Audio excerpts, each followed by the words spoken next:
سلیمان علیہ السلام کا سب سے بڑا کارنامہ یہ ہے کہ آپ نے مسجد اقصی تعمیر کروائی۔ اس کی پہلی تعمیر یعقوب علیہ السلام نے کرائی تھی۔ صحیح حدیث میں ہے کہ رسول اللہ صلی اللہ علیہ وسلم سے پوچھا گیا زمین میں کون سی مسجد سب سے پہلے تعمیر کی گئی؟ آپ نے فرمایا مسجد حرام یعنی مکہ معظمہ والی مسجد۔ پھر آپ سے پوچھا گیا کہ اس کے بعد کون سی مسجد زمین میں بنائی گئی؟ آپ نے جواب دیا مسجد اقصی۔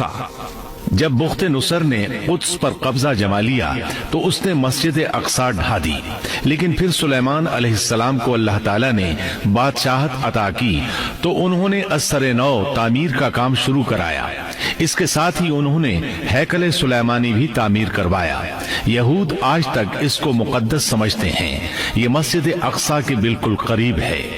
مسجد اقصی کی فضیلت میں بہت سی روایات ملتی ہیں، جیسا کہ رسول اللہ صلی اللہ علیہ وسلم کا ارشاد ہے مسجد حرام میں ایک نماز کا ثواب 1,00,000 نمازوں کے برابر ہے، مسجد نبوی میں ایک نماز کا ثواب 1,000 نماز کے برابر ہے، اور مسجد اقصی میں 500 نمازوں کے برابر ثواب ملتا ہے۔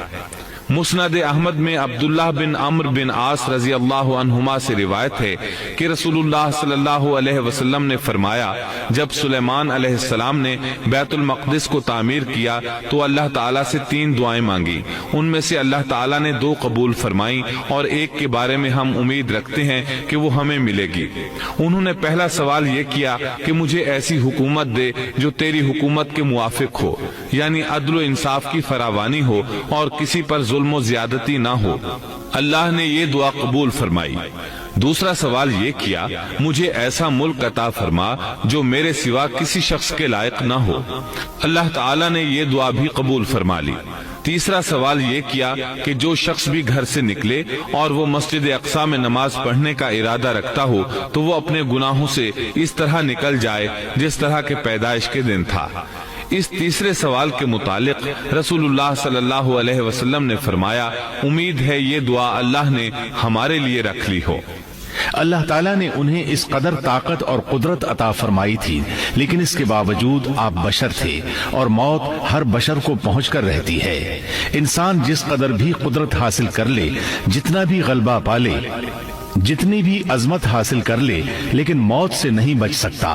اللہ تعالیٰ نے تو نبی کریم صلی اللہ علیہ وسلم کے متعلق فرمایا ہے، سورۃ الزمر آیت 30 میں ہے، بے شک خود آپ کو بھی موت کا مزہ چکھنا ہے اور یہ سب بھی مرنے والے ہیں۔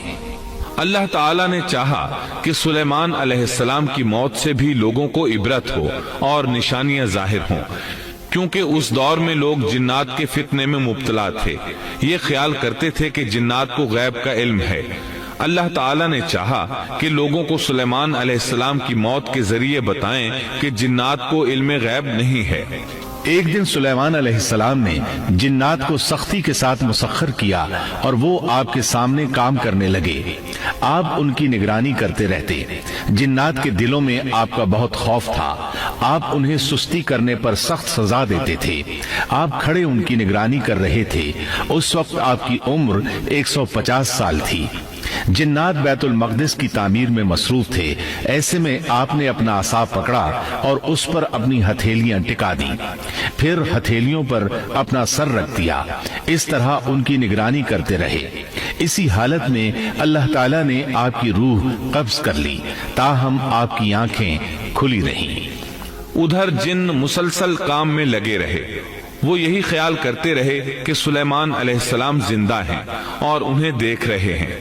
آپ کا خلیفہ آیا تو وہ جان گیا آپ انتقال کر گئے ہیں، لیکن اس نے بھی جنات پر یہ بات ظاہر نہ کی۔